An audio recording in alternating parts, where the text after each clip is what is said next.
All right. Hi, everyone. Good evening. Thank you so much for being here, especially on this glorious spring night. Thank you for coming out.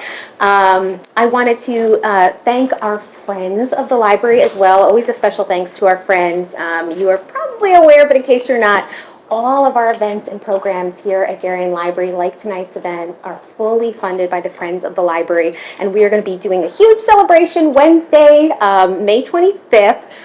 In celebration of our 128th anniversary. 1894 Day, believe it or not, we've been around for 128 years. We're going to have crafts and fun activities. We're going to have an ice cream truck. We're going to have a balloon making guy for the kiddos and all sorts of fun giveaways. So hit me up later if you'd like to hear more about that. I would also like to extend a very special thank you to our dear friends and partners at Barrett Bookstore, our co-sponsor on tonight's event and so many of our wonderful author events. They have some books available for purchase tonight. Some of you may have heard that Mary Jane is now available in paperback. There are some pre-signed copies, and then you can also get copies personalized after our talk this evening. I am so fortunate to be joined by Jessica Anya Blau, the author of, hands down, one of my personal favorite books to date. I'm sure many of you agree with me. Mary Jane is just one of those books that just stays with you and kind of just finds a place in your heart. I read it last summer, actually on the recommendation of one of our former board members, Alex Ising. I don't know if she's here tonight, a consummate reader's advisor. It has been a huge fan favorite here in Darien, both among the staff at Darien Library and all of our patrons and our book groups. I won't ask you to raise your hand if you've read the book, because I feel like if you're here, you most likely have and you love it.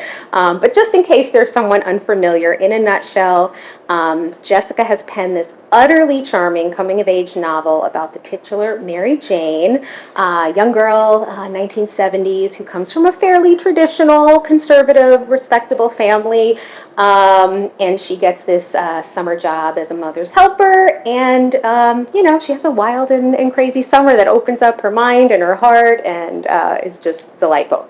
In addition to Mary Jane, Jessica is the author of several novels, including The Summer of Naked Swim Parties, Drinking Closer to Home, The Wonder Bread Summer, and The Trouble with Lexi. Her novels have been recommended and featured on CNN, NPR, The Today Show, Vanity Fair, Cosmo, Oprah Summer Reads, and many other national magazines and newspapers. And I hear has now been optioned, which is very exciting. We're so delighted to have you here. We're going to start by having Jessica read just a little bit from Mary Jane, and then we'll sit and we'll chat a bit, and then we'll open it up to your questions, and then we'll do our signing. So thank you, Jessica. Thank Floor is you. yours. All right, that was such a nice introduction. Thank you.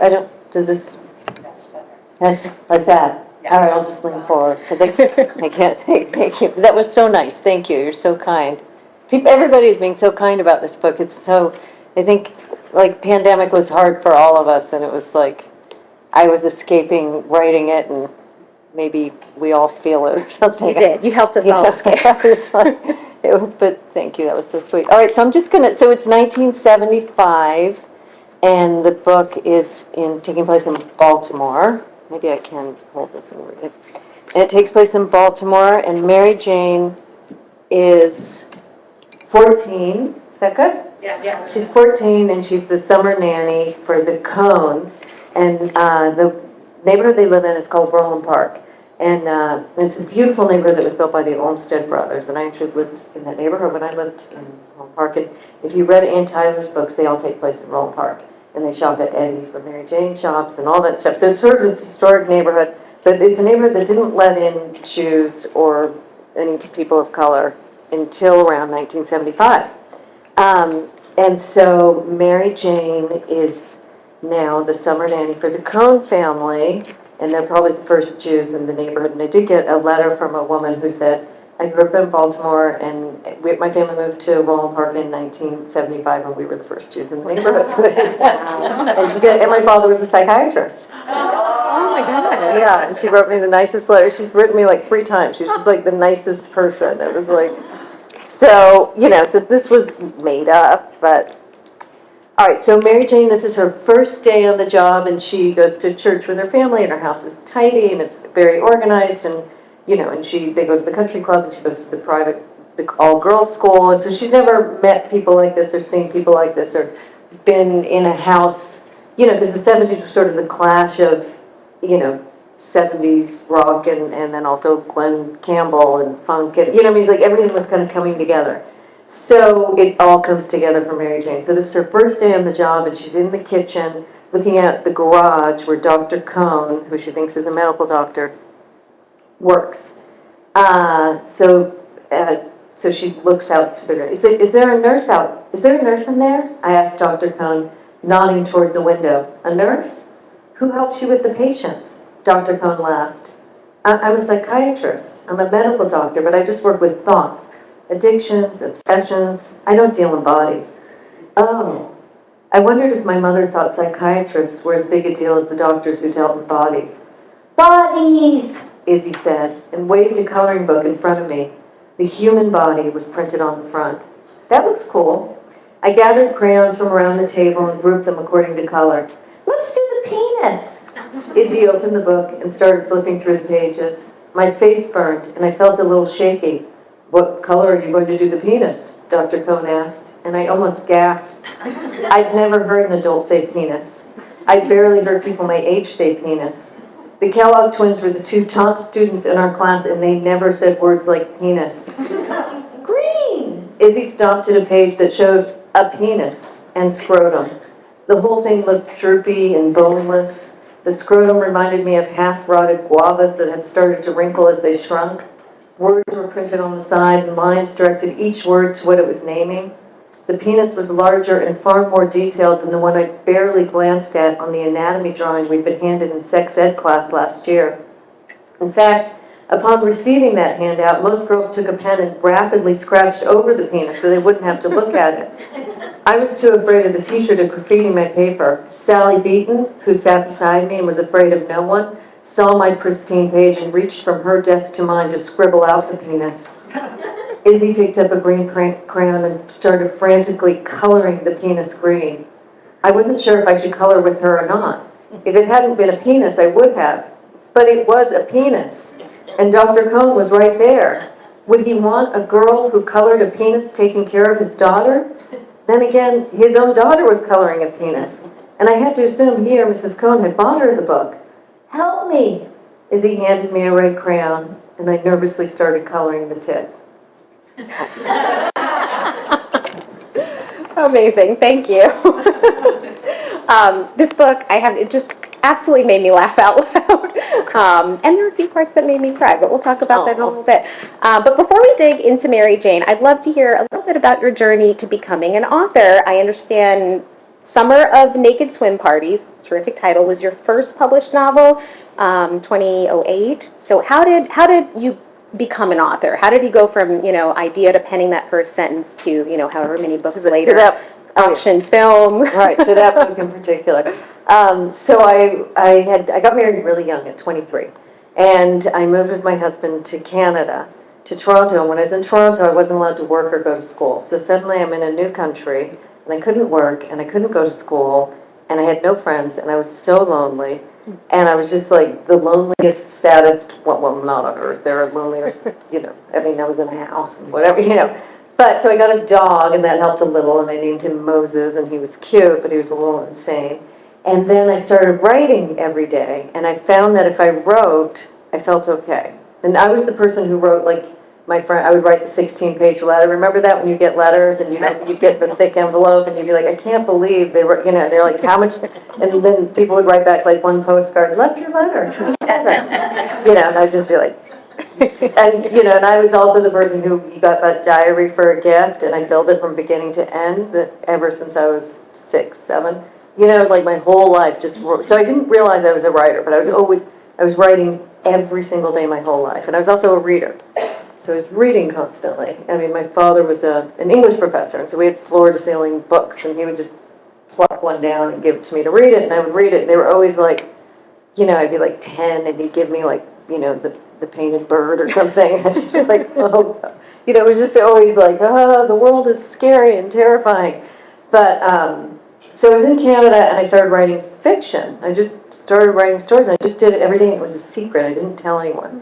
And I remember I was back in Santa Barbara, where I grew up, visiting a friend, and she said, well, what are you doing in Toronto? I said, oh, and I thought, oh, I'm just going to say it. I said, well, I'm writing. And she said, oh, really? Do you have a horse? I said, no, I don't have a horse. So that was the end of the conversation. I thought, oh, I'm not going to talk about that. So, so it was a secret thing. I was like secretly writing, and I was reading a lot. And I sent out a story to a magazine, and they took it. And I remember thinking, looking at the drawing, did this really happen? It was strange. Anyway, so then I started publishing stories, and I went to Breadloaf, which is a place where writers will go and meet.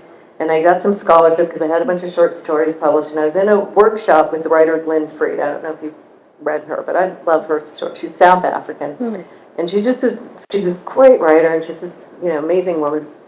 And I was in her workshop, and she gave everybody instructions. She had the South African accent, and she said, just everybody, you have to go rat one good sentence. And I just kept saying it as R-A-T, rat. Just go rat one good sentence. Everybody knows rat. Just come back tomorrow, and I just want each of you to rat one good sentence. And I'm thinking, oh, how am I ever going to rat one good sentence? One good sentence sounds harder than a novel. Like, how do you make sure that one, you're going down to one, right. And it's like, that's too much pressure.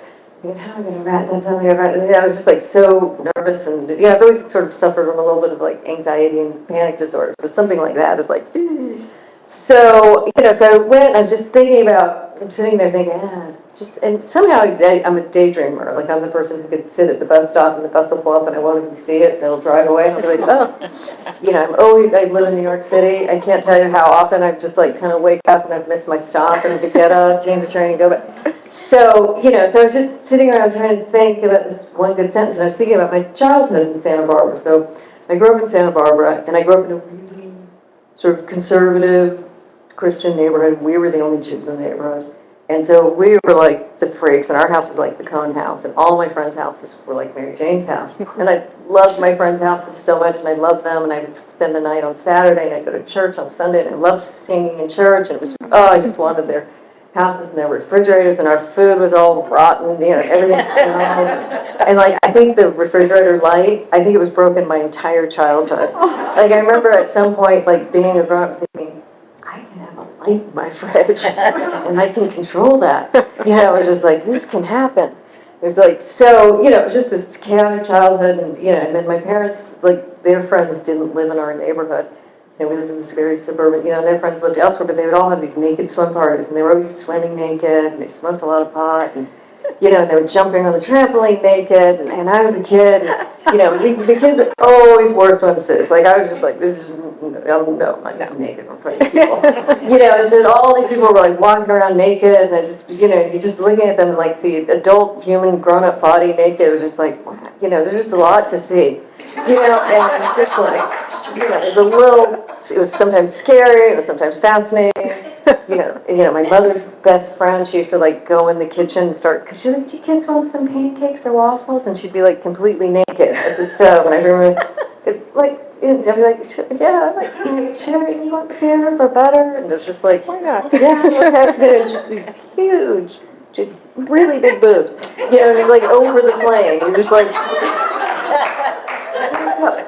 which kind of scared me. So I was thinking about, Lynn Freed's rat, one good sentence, rat, one good sentence. I'm sitting around thinking about my childhood, and what can I rat about, what can I rat about? And I was remembering when I was a kid, sitting in my bathing suit, and all the grown-ups were naked, and one of my parents' friends, who's actually sort of a well-known writer, so I will not name him and change his name in the book, and one of my parents' friends, he's naked, and he's on the diving board, and he's just jumping up and down. He's jumping up and down. And as he's jumping, of course I'd seen everybody naked, but you don't look closely at penises or anything like that. In particular, you do the thumb thing almost, and so he's jumping up and down, and as he was jumping, I thought, oh, and I hadn't realized that penis and testicles were sort of attached. I thought they were 6 inches apart from each other. I thought they were two different things. And so I was just watching this thinking, oh, really? That's, and I was just, this image, and so it looked to me at the time like a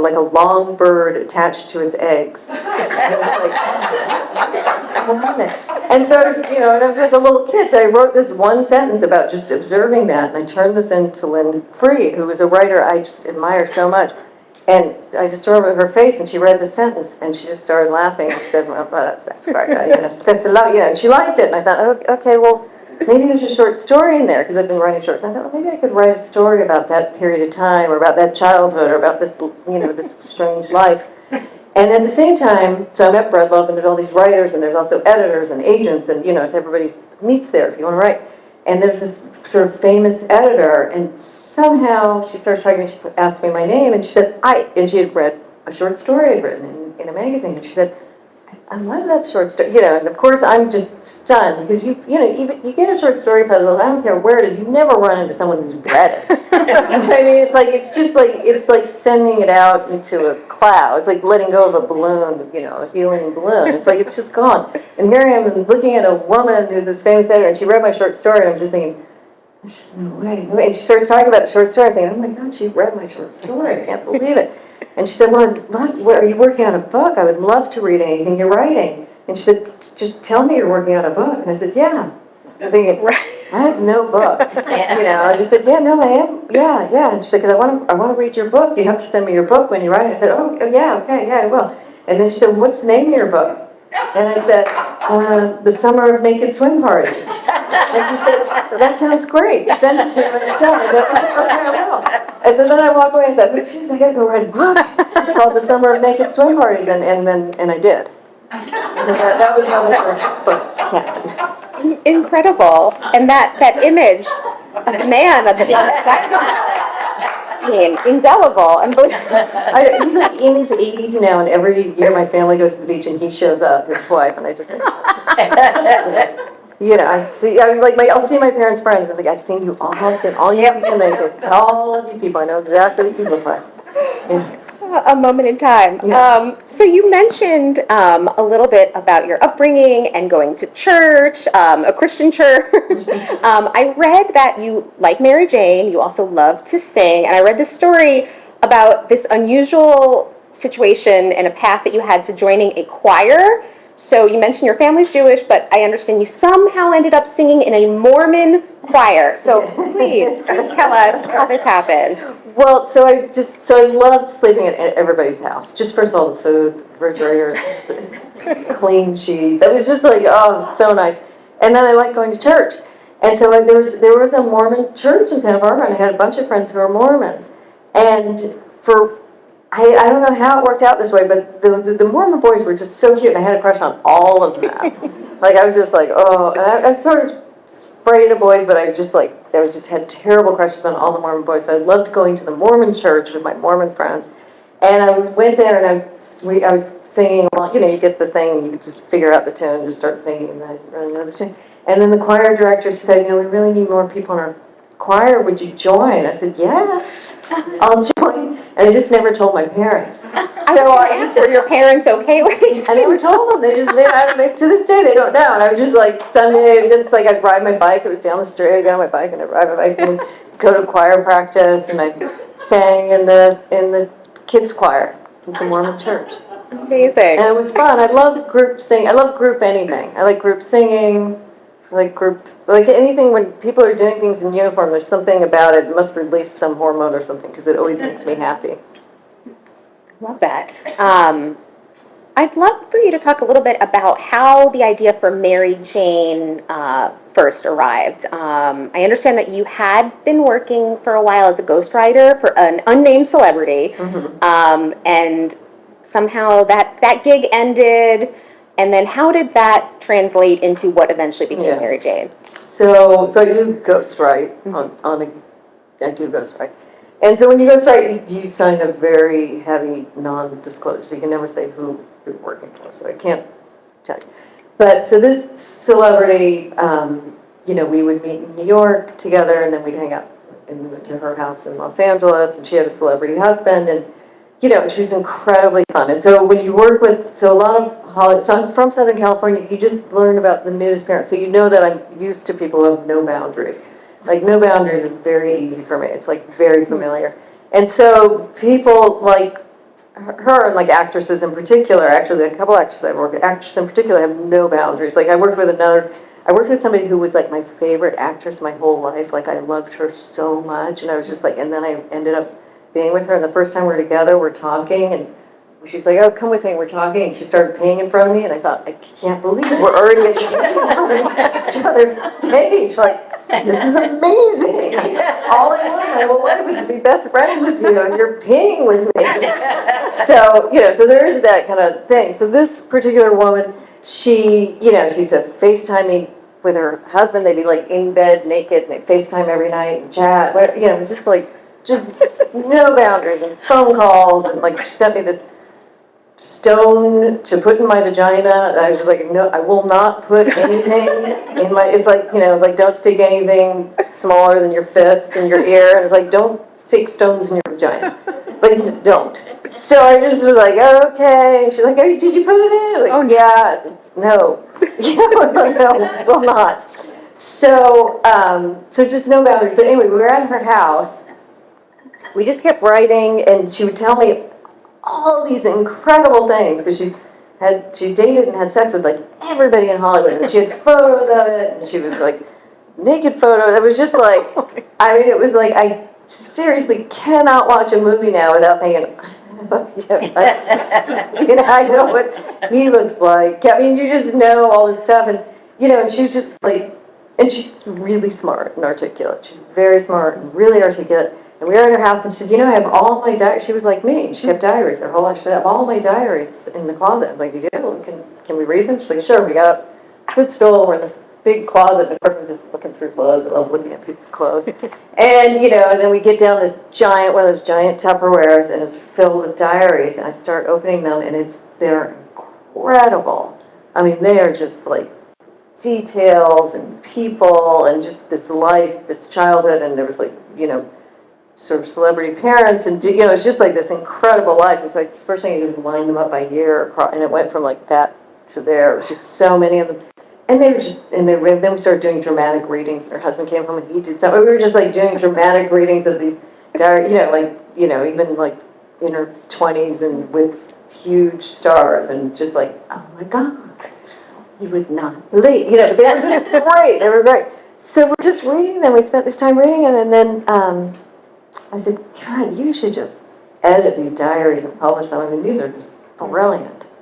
And then 2 days later, I was fired. And I thought, are you kidding me? Like, because I sometimes teach too. It turned out teaching for a full year to work on this book. And, and I didn't have another book contract for my own book. And I was just like, and you get a kill fee, but it's tiny, it's just like, you gotta be kidding me, and she said, I'm gonna do that, I'm gonna write, and I mean, it was like, and she was super, I was like, so it was kind of brutal, so I was really mad, so there was a bunch of things about it. So the first is like the humiliation of being fired, which I don't know if everybody's been fired, but usually people get fired once in your life. I don't know. You look like somebody who's never been fired. Have you ever been fired? Yeah, you never. You just sorry. Yeah, no, you just look like you've never been fired. You just so together like a never fired person. So a lot of people have. So it was just like the humiliation. Even though you can't tell people what you're working on, it would be like, yeah, I'm ghosting a book, or so, because people always say, what are you working on? I'm ghosting a book, and be like, yeah, I got fired. So it was like the humiliation, but then it was also the intimacy, because we're on the phone every single day, all day on the phone, and then in the house together in the hot tub, and then it's like, so suddenly it's like you have like a best friend, who's peeing in front of you. This is a different celebrity, but she also would pee in front of me. It's just like with me. But, and suddenly, like, that's gone. And so it was just like, and then there was the money and the turn down work. And it was just like, it was like multiple layers of humiliation and anger and rejection. And like, it was just like, So I just thought, okay, I just got to start, you need to, like, how do I get myself out of just going down and just being like, this is terrible, and I am awful, and I just got fired, and I'm the most horrible person. It was just like, I thought, I'm just going to write. I'm going to write something that I want to write, because that's the other thing about ghostwriting, is you're writing what somebody else wants to write in their voice, and sometimes you want to make them sound better or smarter or more articulate or funny, and they're like, that's not what I sound like. And I'm like, but if we wrote what you sound like, it's not going to, you're trying to merge what they sound like and just maybe tune it up a little bit. So, so there's a relief in not, and I'm just going to write what I want to write, what I want to think. I just want to go to a headspace where I wanted to be, because I was in such a bad place after being fired and rejected and losing, I thought, I just want to go to a good headspace and write what I want to write. So in the meantime, at some point when I was ghostwriting, I was at a party in New York somewhere, and I was talking to this woman, and somebody said, have you talked to, and I won't say her name, let's call her Anne, that's not her name. I said, no, and he said, she was a summer nanny for, and they named 2 massive celebrities. I was like, really? You're kidding? I was like, that's cool. So I said, hey, you were a summer, and she said, well, I lived in, and she lived in this really junky town that I bet most people in this room have not been to. I happen to have gone to that town because I drove through it a couple times, but it's not a place that, I don't know, I don't know. I'm sure there are beautiful, wonderful people there, but it's not. So she lived in that town, and she was a summer nanny for a psychiatrist, and this was in the 70s. And he took in for the summer this world-famous rock star and movie star who moved into the 3rd floor of his house, and nobody in that town ever knew to this day. And nobody knew. And he was treating the guy for addiction. I said, so I'm like immediately, like I kind of wanted to like lock her in a room, but I just kind of had her, and I was like, I was like, well, did you have dinner with them? She's like, oh, I don't remember.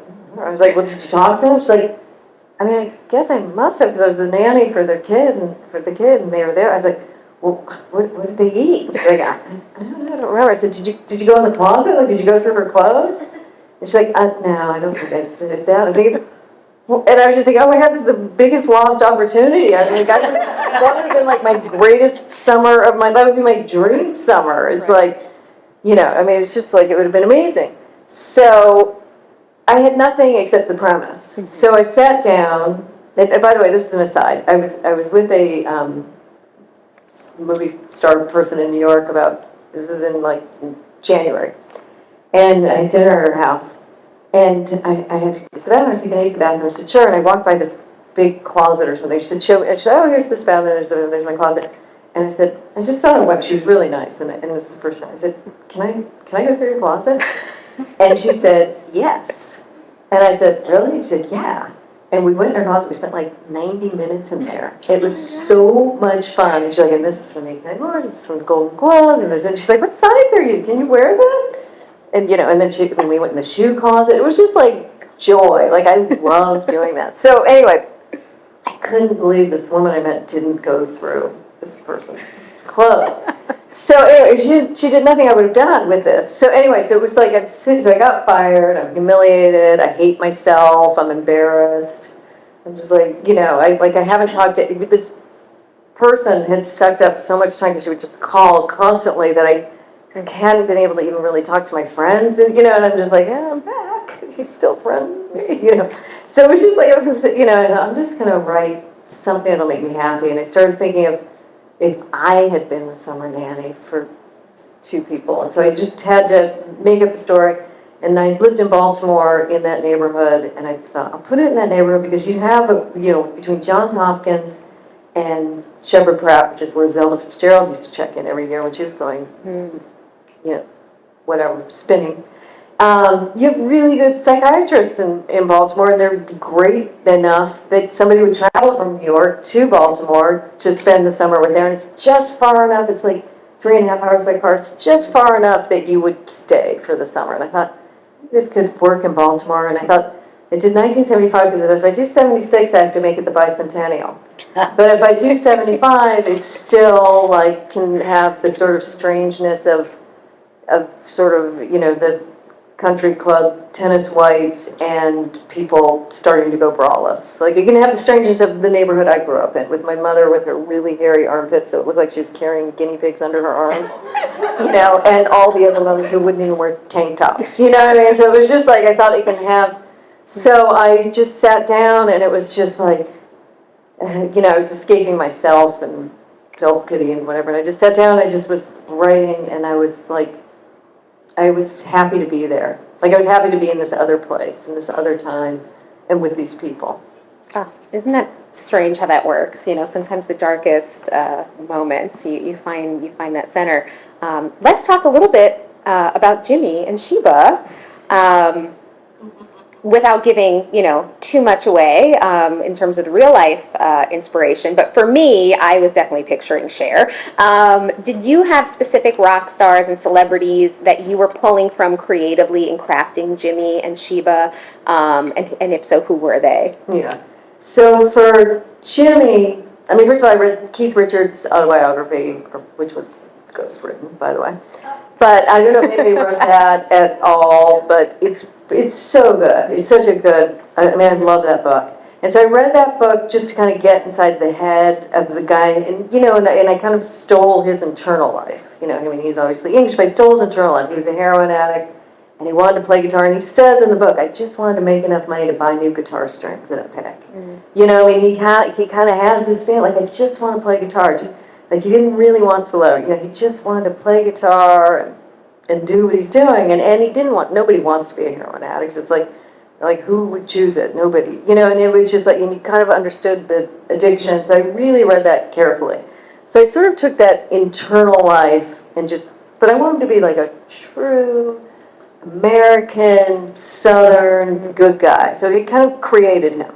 So I've kind of Keith Richards' internal life with just like these kind of like just these, just this nice American guy, went to church, had a nasty mom, So just, so that was it. And then for Sheba, I was also thinking of those 70 stars, like, I mean, there was Cher, and there was like Captain and Tennille, and there was Donnie Marie, and there was, and there were these stars, and they weren't, like, you saw them, and they just weren't what they were. Captain Tennille sitting there, and she had this bob hairdo, and they're there, but you're thinking, what, like the Carpenters. I mean, poor Karen Carpenter was like anorexic and died, and it's like, they look so wholesome and perfect, and it looked like their lives were perfect, but things were really, I mean, Liberace, like everybody's mother wanted to marry their daughters off to Liberace, and it's like, well, some things aren't what they seem, and so I wanted to really capture somebody who had been thrown into that position of people expecting her to be good and wholesome and all this stuff, and she actually is. Like, she actually is good and wholesome, but she was not what her mother wanted to be, or she was not, she's a little more rebellious. So I kind of made them up on the time and the place, and, with Keith Richards' brain in there. I don't know, for me, there are certain characters, certainly the characters in this book, that just sort of live in my brain a little bit. Does that happen to you as an author? Like, do you find yourself thinking, like, I wonder what they're up to? Well, no, I'm in a different book right now, so you know what I mean. Like, I'm always working on the next thing when that comes out. But when I'm writing, I am thinking. I am like I'm like as I said, I daydream a lot. Like, I have a hard time being in reality. Maybe I'm a little disassociative. So I am in that space. I mean, it's funny because I had lunch today with my editor, and and just even we're talking about everything. We talk about everything. But then she's like, well, we got to talk about the book I'm working on now. This is like after we paid the bill. It's time to leave. I was like, oh, yeah, but we just start, we start thinking about it together, and I was telling her about something about it, and it's like, the person is alive for you when you're writing it. And so and I was like, yeah, I mean, like, we're talking about it like she's somebody we know. Right. And so it is, when I am writing it, they are alive. Yeah, fascinating. So obviously you talked, about the Keith Richards bio, about music, and music is such an important part of this novel. Obviously in the characters, but you also put together a playlist online for Mary Jane. Can you talk about some of the songs that you listened to during the creative process? And what do you think it is about specifically 1970s music? It's so resonant and relevant. Yeah, no, I think it's amazing. So, I mean, as I said, we were the freaks of the neighborhood. And we had floor-to-ceiling, wall-to-wall bookshelves. We also had a stereo and speakers, and we had records that my mother bought. And they were unlike nobody else. You didn't see their parents' records if they had them, and they just weren't around. And so we would listen to all these records. So I was sort of raised on this music that my mother was playing, which was across, she'd have John Prine and Leonard Cohen, and then she'd have Bonnie Raitt, and then there'd be Elton John and the Commodores. I mean, it was just like, so I was kind of raised on this music, which I always loved music. So when I'm writing, no matter what I'm writing, I listen to music from the period. And so with Mary Jane, I would, like I would be working, sometimes I can't hear words. I can listen to music, but I can't hear words. So I listen to music that doesn't have words, or classical music. So, but when I'm done, like I'd stop and I'd pause and I'd say, hey, Alexa, play Billboard Top 100 Songs from 1975. And Alexa would start playing it, and it was just like the most amazing music because it's everything that I love, which is like, so there'd be like Glenn Campbell, Rhinestone Cowboy, which is like a rhinestone cowboy, I mean, it's just like, I'm like, I love that song, and then there's like, Earth, Wind and Fire, just, Eddie's, September, and then there's like the Bee Gees weren't there, but disco was just kind of starting, when I love dancing, I love disco dancing, a little bit of that, and then there's like folk singers, and there's Joni Mitchell, and there's Bonnie Raitt, and so like sort of my family in the neighborhood, Mary Jane, the Cohn family in Mary Jane's neighborhood, where there's this clashing of things. The 70s, if you look at like 1975, you have funk, you have folk, you have Pat Boone and Debbie Boone singing Christian rock. I mean, I love Debbie Boone's song, You Light Up My Life. You're singing that, and then you're singing Parliament up with the downstroke, which I don't even know what that means, but I get a little, I'm thinking, what does it mean by up with the downstroke? And somebody said, I think it's about playing guitar. I was like, is it? I'm not sure. So, so it's like you get like Parliament. I mean, it's just like there is so much, like, so the range is so extreme, and it's sort of like, it's like from Christian to up with the downstroke to funk to disco. And I don't know if there's something wrong with me, but I love all of it. Like, there's nothing in that circle or that range that I don't love. So to me, it was just like, oh, this is the best music ever. And I love Broadway musicals, and I love musical soundtracks. So it was a really fun music to listen to, and it was really fun to think of them going to the record store and picking out records, and what would they get, and what would Jimmy and Sheba pick out for them, and what would Mary Jane like, and then I can't tell you how much thought I put into which musicals she bought, like which soundtracks. I mean, I probably changed that like 15 times. Like, she can get 2 soundtracks. What 2 is she going to get? And I actually can't remember what I ended up with, but I know at some point it was like South Pacific and, How to Succeed in Business. And I was like, no, we got to get Godspell or something. And then maybe it was Jesus Christ Superstar. Yeah, it was Jesus Christ Superstar. But I think there's another one that she gets. Oh, Hair. Oh, right. Yeah, and she gets Hair because I was thinking, oh, well, Hair because just, hair. So, yeah, but I thought Jesus Christ Superstar sort of satisfied, like, maybe her mother might end up, So it was just like, but anyway, it's just music that I love, and I listened to it the whole time I was writing. I mean, I was stuck on it. Well, if you're not aware, you can also enjoy the Mary Jane soundtrack. It's available online. You can. I think we were playing it earlier when folks were waiting.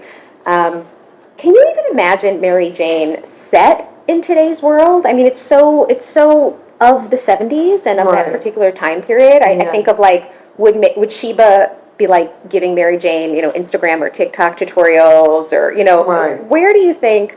I don't think it could be set anytime except 1975. But where do you think Mary Jane is in 2022? Like, what is she up to? I want to know, like, what is she doing with her life? Is she still in Baltimore? Yeah. Like, do you know? Because I want to know. Well, I mean, can we be best friends? Yeah.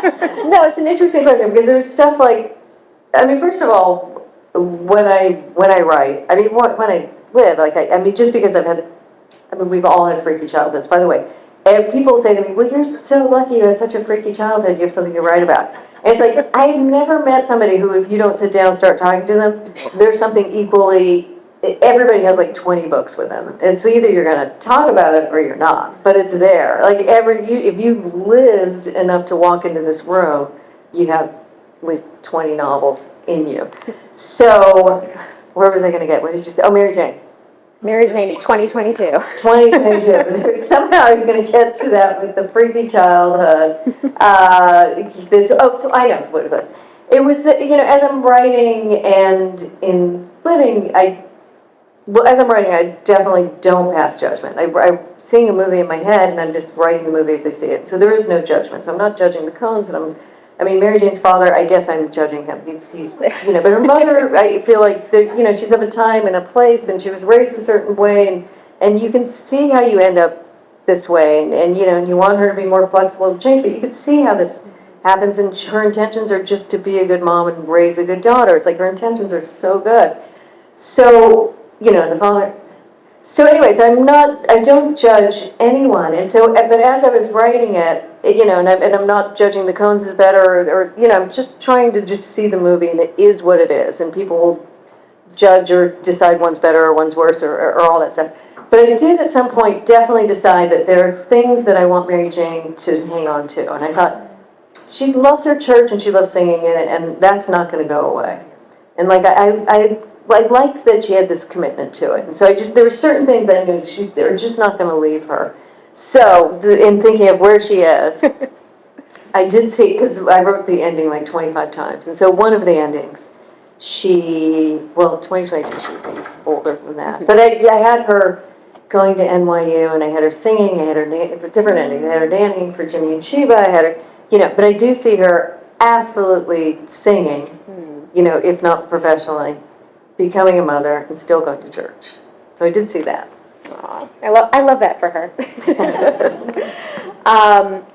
This is a little bit of an aside, but over the past few months, if you've been paying attention to news, certainly in the library world, we're seeing a lot of increasing reports about books and literature being challenged, even banned in libraries and classrooms. Thankfully not in here in Darien, but it's something that really chills the hearts of librarians, of book lovers and readers, anyone who values that freedom to read. So as an author, have you been watching these things, and what are your thoughts on this sort of trend around book banning and book challenges? It's just, no, it actually makes me kind of want to weep. It's like, you know, I mean, but like, I think traveling is one of the great things in life. You travel and you get empathy. You realize that no matter how distant somebody is, no matter how distant they seem, if you spend enough time with them, if you interact with them, you're thinking, oh, we're actually just alike. Like, if you get down to the core of anyone, and you know, even if you interact over a cup of coffee or whatever, you think, we want the same things. We want love, we want to be loved, we want to take care. You know, and traveling does that. But books do the same thing. And I think to be able to read, even if you're reading, you know, about a bad guy or a bad woman or whatever, but books do the same thing. I think to read is to travel, in a sense. You know, we can't all travel, and hopefully we can all read, and we should help people who can't. But, you know, but reading is like, I just feel like it's so important, just in being, and even listening to books. People are like, well, what about listening to books? Does that count? It totally counts. Like, what about with your kids? Like, you read to them and they listen to books. There's nothing I like better than being read to. I mean, I have friends that'll be like, will you read to me? And I'm like, yeah, okay. Because I have friends working on books, and you want to read to them. I'll be like, just read, you know, be on the phone, like, just read me the chapter, and I'm just going to line it. It's like bliss. I love being read to. And I do get books on Audible. The problem is I fall asleep, and then I got to find it, and then I wake up, and then I think I'm somewhere else. I'm like, wait, what do you mean the dog died? And I realize I slept through a whole chapter. So it's just a sleep problem with me with Audible. I'm for it. So, but reading or listening to a book, I think I think it can't be understated that it actually creates loving, good, empathic humans. It's like we enter another mind, we enter another world, we enter another space, we enter another place geographically, and we, you know, and if it's a well-written book, we connect to the place, and we feel it, and we understand it, and we've been there, and we can connect to people, and it makes you sort of understand just the big, broad net that we're all in. And I think it's really dangerous and awful to ban, and yeah, that's awful. It is chilling. Yeah, there's this phrase that we use a lot in the library world. Dr. Ruding Sims Bishop talks about windows and mirrors, and literature as both. You know, we need windows into other cultures, sort of that travel aspect. You're Right. getting to know what it's like to have a different experience, whether it's person or culture or time period or setting, but also mirrors. You know, you also need that you know, your lived experiences reflected back, that Right. affirmation that, like, yes, there are people and situations and stories like yours may be different, but those similarities, that Right. sort of that universal humanness. No, you read read a book with a male protagonist who's 90 years old or something. And I'm thinking, oh, that's me. Right. You know what I mean? It's Right. like, Right. right, and it is just, if you get into the human heart and the human condition, and it's like the more specific you are, the more general you are. The more general you are, you've lost everybody. But as soon as you wormhole in, then it is the mirror. And you're like, oh yeah, I feel that. I get that. Right. No, it is. So as I said, so many of us absolutely fell in love with Mary Jane. Could not stop recommending it. We still recommend it constantly here at the library. It's a book, like I said, I laughed out loud. I cried up at some of the scenes with the vulnerability. I think there was one scene at the end with her and her mom towards the end that I was just weeping, and they were mostly happy tears. It was just such a beautiful moment, this mother and daughter moment for them. I call these my heart books. I would love to know, what's a book for you that's like that, like a heart book, something that just, stays in you. And it could be something new or something that, Well, I mean, I almost feel like all the books of my childhood that I read and reread and reread, like, The Little Princess, The Little Prince, Le Petit Prince. I mean, I feel like, there was all those, but I loved like Chocolate Swans, and I loved the Mixed Up Files of Mrs. Paisley, Frank Wilder. I mean, it was like Harriet the Spy. I mean, it was like, those are the books where just like I would carry them, I would read them and reread them and reread them, and it was like all the Judy Blume books. I mean, how amazing is Judy Blume for us? Is she getting banned? Some of the books probably. Right. I mean, it's like, what did Judy Blume do for all of us? Like, she was amazing. She still looks like she's like 30 years old now. You're like, well, I don't understand what happened. Were you like 3 and like, I just don't even understand how she happened. So I think when I think about like a lot of those books that I just carry with me and think about, like, I had 2 daughters, like I just couldn't wait for even the Laura Ingalls Wilder books, one of my daughters devoured every single one, and the other one was like, this is boring, and I'm thinking, no. And she's like, can't I read prep? And I'm like, what? And she's like, I'm reading prep, I like prep. I'm like, prep? So, it was a great book, but it was like, things happen in prep that don't happen in Little House on the Prairie. I was like, okay, my rule with my kids was that if you can read it, you can read it. If you've picked it out and you can read, Yeah, I mean, as a young reader who read all sorts of adult books that were way beyond my maturity level, I turned out okay. I'm You've never been fired. Right, and I've never been fired. You turned out fantastic. Let the kids read. Thank you. This has been fantastic. Thank you for your generosity and graciousness. I would like to open it up to our audience. So if you have a question, I think we're a small enough crowd, just raise your hand and you can yell it out. Yeah, I don't know. I mean, it was like the characters, I mean, the way it happens is I feel them internally and they just come out, and I'll rewrite until I fully feel them. I mean, she's an interesting character, and you were saying nice things about her, so I kind of hate to follow this up with, but one of my kids read it and was like, Mom, it's you? So I feel a little strange saying that. But she was like, Mom, like, this is it's you. Like, it's just you, Mom. But it wasn't me, because it was like, when I was 14, I was like on the beach in Southern California, like crushing on Mormon boys and like hanging out with surfers and stuff. So it wasn't my life at all, but, and she saw me, because I was, whatever, doing different things. But it's, I mean, it probably, what it is it's me now. So it's this sort of internal, like I fully understood her and who she was. And so there's probably a lot of grown-up me in her, which is why she would just, sort of straddle that world. But I did feel like, because of my freaky parents and then my wonderful friends, I was teetering between these 2 worlds every day. Yeah, No, I don't know. Yeah, it's interesting. I mean, it's funny because I have a hard time ratting out anyone. When I was in college, I used to color my hair red, and I lived in this apartment building. There was this old woman and I'm Jessica, and her name was Jessie, and we were collecting the rent for free rent. And she would call at me like pretty much 2 or 3 times a week. And I would answer the phone, I'd say, hey, and she said, hi, Jessie, this is Jessie. And I'd say, hi, Jessie. And then she would say, the red-headed Jews are the worst Jews. And I'd say, really, why? And then she would tell me about every red-headed Jew she ever met in her life, but she didn't know I was Jewish. And she'd be like, in 1965, I bought a Cadillac from a red-headed Jew, and it never ran. I once had a mattress from a red-headed Jew in the Springs, because the man who owned the building was a red-headed Jew. And she just hated red-headed Jews. And the whole time I was thinking that, I kept thinking, well, one day I'll just tell her, hey, hey, Jessie, by the way, I'm Jewish. And she just loved the litany of the red-headed Jews.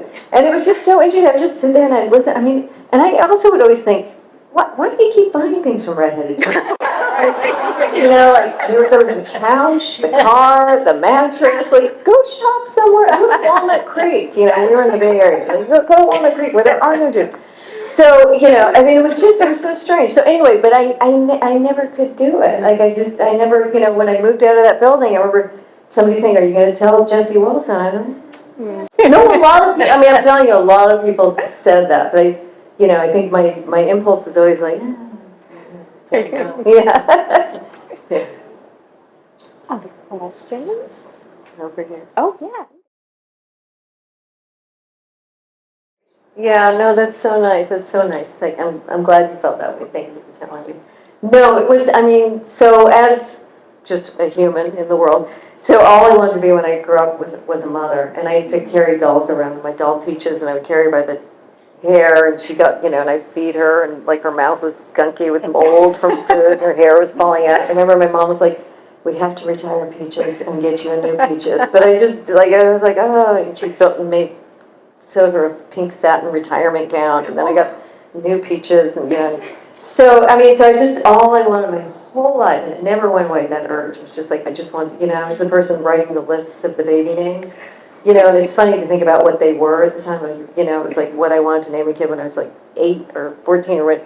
And so then when I got, like I said, I got married really young at 23, and I had babies really young, but when I had girls, and I always had girl dolls. And when I had a baby, my first baby, I mean, I remember just like sitting there one day and thinking, this is even better than dolls. Like, it's like the most fun thing in the world. Like, I could never get over how much fun it was. Like, the only thing I didn't like was when you nurse them and they lift their head and bang your chin with their head. And you're like, you just kind of want to like, and that was the only thing, because that hurt so bad. But other than that, in the night when they wake up, you're like, yeah, I missed you too. And it was just like all I ever wanted. It was just like, it turned out to be the greatest thing ever. So it was sort of like, that's my feeling about it. And it was, and that's how I feel about hanging. I mean, I just find it's the most gratifying thing. It's the most fun. It's the most relaxing. For me, it's the most pleasurable thing. It's just, the world is new. And so anyway, so it was really just sort of translating my feelings, and I had 2 daughters on motherhood into that, and all the little things that Izzy does. It's like a mix of my 2 daughters. Like, one of them would get words mixed up, like paper towel was always towel paper, and seatbelt was belt seat, and so Izzy does a little of that. And so anyway, it was just, so that was, it was just me feeling, and again, remember, I was like coming from being fired and rejected or whatever, and it's just like I'm just trying to feel good things. All the love. Yeah, like just the love for my kids and just being a mother, which to me is like the only terrible thing about it is that they kind of grow up and you're like, now what? Now you just got to write books, right? Like mad. Any other questions? Yeah, right here. Yeah, I mean, that was an interesting one that I sort of went back and forth with. And it was more like I was thinking like Mary Jane's mother did exactly what was expected of her. Mrs. Cone kind of half did what was expected of her. And I was sort of thinking that she's going to rebel against it. But in my head, I thought she'll go back with him because he's a pretty great guy. And she can half rebel and find out who you are while still being in sort of a traditional marriage. And so that one I went back and forth. And then, Sony bought the rights to the book, and I was hired to write the screenplay. And actually, when I wrote the screenplay, so writing a screenplay is like taking a 300 and whatever 30-page book, and you're turning it into a 100-page screenplay.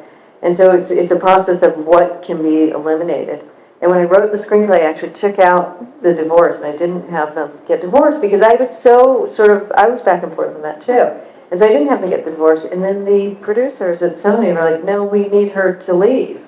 And I was like, you want that? And Wow. yeah, and she said, we need to see that, and it's this there was this president of Sony who's produced all these huge movies, and she's so smart, and like, I know her movies, and I know what she's talking, I know she knows what she's talking about, I trust her. And she's just explaining it to me, and I was like, okay, all right, we'll put that back in. So it ended up going back in. But she was and of course, I'm not as smart, when I write, I'm not as smart as people might think I am. Like, I'm just not that smart. Like, the movie starts playing in my head, and I just start writing down the movie. And then I figure out what I wrote, and I would just revise it 20 times, and it's become something. But all this other stuff is like, I'm not thinking in that way. I'm just watching the movie and writing it down. And this producer, this president of Sony, it's like she's thinking in these other ways. She's thinking historically, and she's thinking about women's rights, and she's thinking, look, we have different women in different phases of life here. We have her mother who sticks to it. We have Mary Jane who has the future and can make these decisions. We have Sheba who has this really, in case anybody didn't read the book, I don't want to say the marriage. And she said, and then you have Mrs. Cohn, like, you want to show all these different ways that women sort of reacted to the time and the place. And so it's back in. I mean, knock on wood that they end up making it, because it's, but yeah, but no, I get what you're saying. And I really struggled with it. Oh, yeah, in the back. Well, they just, so the script, you get notes, you get back, notes. They just sent it to 2 directors and a casting director, and we did have conversations about people. I don't know if I will have any influence or say, because like, they might just be like, yeah, that's great. Like, but I brought up Robert Pattinson, is that how you say his last name?